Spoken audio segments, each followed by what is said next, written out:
દેવ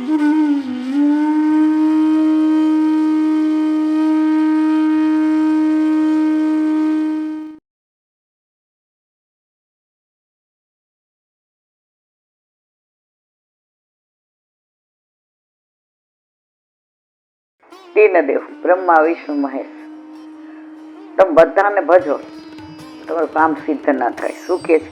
સિદ્ધ હોત નહીં કામ. પછી તમે જો આટલી ભક્તિ કરો છો, તમે એકને ભજો. એટલે પેલાની વાર્તા છે કે હનુમાનજીના શનિવાર કરવા માંડ્યો કે મને મદદ આવશે. હનુમાનજી તૈયાર થયા, ત્યાં ગણપતિ કે તમે ન આવ્યા ને, હવે મારે ગણપતિ, હવે એની તૈયારી કરવા માંડ્યા. તો ગણપતિ તૈયાર થયા, તો કે આપે ન આવ્યા ને, હવે શંકર, હવે બિલી ચડાવો. તો કે તમે ન આવ્યા. હવે જે દેવ તૈયાર થાય ત્યાં બીજા દેવની પૂજા કરે, તો એકે પ્રસન્ન ના થાય અને ડૂબી ગયો માણસ, નાવે નહીં. તો આપણા જીવનમાં આવું જ બને. તમે એકને જ ભજો, ભલે સ્પષ્ટ આજ્ઞા કરે, જેને ભજો એને એકને ભજો. જો તમે એકને નહીં ભજો તો અનેક વાર તમને ખાડા ખોદે જ રાખો, પાણી નીકળવાનું જ નથી. ત્રિમાં લાયકો પ્રલય કર, હરિ મિલવે હરિ નામ. ત્રિમાયા આથી ભૌતિક, આથી આધ્યાત્મિક ને આથી દૈવિક. એનું વિવરણ કરીએ તો બહુ મોટું થાય. આ બધી માયાને શું કરે? પ્રલય કરે, નાશ કરી નાખે. હરિ મિલવે હરિ નામ. હરિનું નામ જ તમને હરિ મિલવે, એટલે સત્સંગ, એટલે ગુણાનુવાદ, એટલે પ્રભુના કીર્તન. હવે જો ઠાકોરજીની તમે સત્સંગ ના કરો, પરમ દિવસે કેવું લાગતું હતું? જાણે આમ બેચેની લાગતી હતી, ગભરામણ લાગતી હતી. કારણ કે આપણા છોકરાને, આપણે કોઈને 12માનું પરીક્ષા હોય, એક્ઝામ હોય, અને wish you all the best કહેવા જઈએ, કે આપણે શું કહેશું? મારો દીકરો 12મામાં આટલી જ મહેનત કરતો હતો, એ નીચે નહોતો આવતો, ન બોલાવતા, આ પેન એને આપી દેજો. તો જ્યાં પણ સેવા થતી હોય ત્યાં સાંજે આપણા છોકરાના, એટલે કે આપણા લાલના, એટલે કે આપણા માથે બિરાજતા આપણા ઠાકોરજીના જ્યાં સુધી ગુણાનુવાદ કરીએ નહીં અથવા સાંભળીએ નહીં, ત્યાં સુધી તમારી સેવા સિદ્ધ થતી નથી. ત્રિમાયા કો પ્રલય કરી, હરિ મિલવે હરિ નામ. હરિથી હરિ ન મળે. કાલે જ આપણે રામજીનો દાખલો જોયો હતો. આજે એક નાનો પ્રસંગ જોયો. હવે સાચું ખોટું મને ઓથેન્ટિક ખબર નથી, પણ એક મારા શ્રીને પૂછ્યું, એ કે રામજી જ્યારે હનુમાનજી સામું જુએ, હનુમાનજી જ્યારે રામજી સામું જુએ ત્યારે રામજી આમ જોઈ જાય, અને રામજી આમ જુએ ત્યારે હનુમાનજી પેલી બાજુ જોતા હોય. એનું શું કારણ? તો રામે જવાબ બહુ સરસ આપ્યો કે હું મારા હનુમાનનો ઋણી છું. એણે જે કર્યું છે ને એવું કોઈ ન કરી શકે. એ વાનર નથી, એ વિશેષ નર છે. એ મારા સામું જુએ ત્યારે ઓલી બાજુ જોઈ જાઉં, કારણ કે હું એનો દેવાદાર છું. દેવાદાર હોય ને એકબીજાની સામે આંખ મિલાવીને ના જોવે. અને હું એના સામું ક્યારે જોઉં? જ્યારે પેલી બાજુ જોતો હોય ત્યારે. તો કહેવાનો આશય, હનુમાનજીએ કેટલું રામનું નામ લીધું કે રામ એમ કહેતા હોય કે હું ઋણી છું. વલ્લભ એમ કહેતા હોય કે ગોપીજની ગુરુ છે, પ્રોક્તા ગુરુ.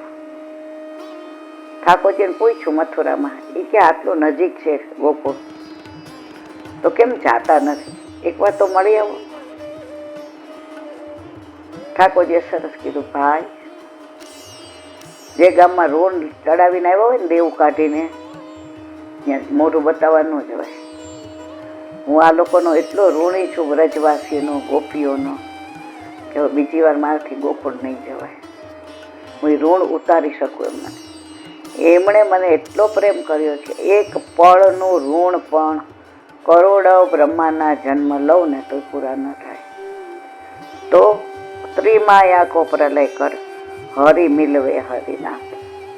ઠાકોરજી દ્વારા ઠાકોરજી ના જ મળે, ઠાકોરજીના નામ દ્વારા જ ઠાકોરજી મળે. આજે આપણે સેવા પહોંચી લઈએ અથવા રાજભોગ ધરાય હોય તો આપણે બહાર બેસીને માળાજી કરીએ. તો એક જણે પ્રશ્ન કર્યો કે સેવા કરીએ, સત્સંગ કરીએ, પાઠ સ્તોત્ર કરવાની શું જરૂર છે? પણ તમે અનુસરમાં જો આ બધું કરો તો અવસરમાં તમે સેવા કરો છો અને અનુસરમાં તમે સત્સંગને આ પાઠને કરો તો ઠાકોરજીથી વિમુખ ક્યારેય નથી થતા. એવું હરિનું નામ. વિરહે કરી બાય કોઈ પણ પદાર્થની સુરણા ન થતા વિપ્રયોગ રસ હૃદયમાં પ્રગટે ત્યારે રસાત્મા પ્રભુનો ત્યાં આપમેળે પ્રાદુર્ભાવ થાય. શું કે છે? વિરહ કરી આ બાહ્ય કોઈ પણ પદાર્થની સુરણા, વિરહ થતો હોય ત્યારે અહીંયા કોને વાગી ગયું, કોણ પડી ગયું, કોણ મારું લઈ ગયું, કશું યાદ ન રહે.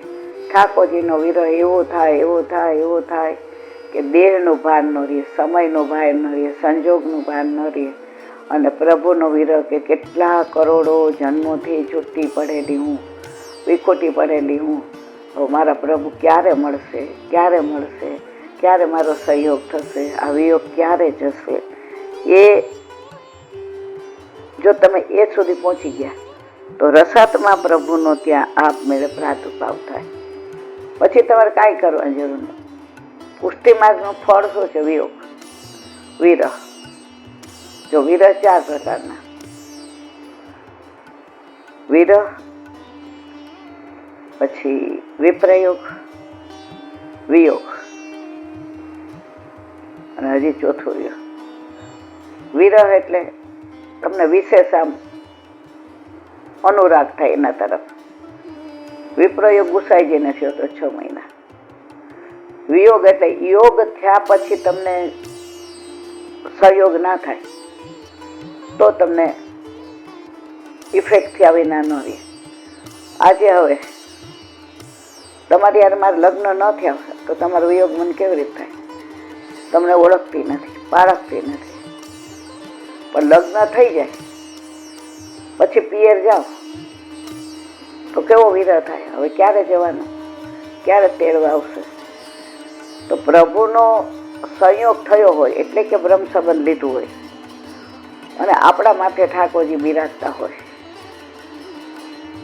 તો વિયોગ થાય. બાકી સંયોગ જ ન થયો હોય તો વિયોગ થાય કેવી રીતે? આજે કોઈ એમ કે તારો વર આ છે, અહીંયા રહે છે, પણ હું મળી જ નથી, ક્યારેય આપણે મેળાપ થયો જ નથી, તમારા વિરહ મેં જોયા નથી, તમારો સ્વભાવ નથી ખબર, તમારો દેખાવ નથી ખબર, તમારા હગામાં કોણ છે નથી ખબર, તમે ક્યાં રહ્યો છો એ નથી ખબર, તો તમારો વિરહ કેવી રીતે થાય? તો જ્યાં સુધી ઠાકોરજી પુષ્ટ ના કરાવીએ ત્યાં સુધી વિયોગ કે વિરહ કે વિપ્રયોગ થાય નહીં.